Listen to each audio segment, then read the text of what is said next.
Today we talk about how can you enable design or know how you can do that on your eToro app. So you just follow these ways, then it's going to work with you. So all you have to do, you just go down, click here, or you go above this sign, you click on it here. Then it's going to show for you a list like this. Then all you have to do now, just click here on settings. So then it's going to take you to next step here. Then you click here on notifications, just click on it. Then it's going to take you to this list. Then all you have to do now, just click here on investing here.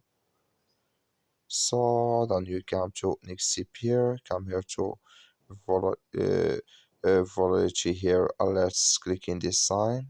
Like you see this color for us. That's mean it's enabled with us now. That's all you have to do. That's all. I wish you I get it. Thank you for watching. Don't forget to support us by liking and subscribe.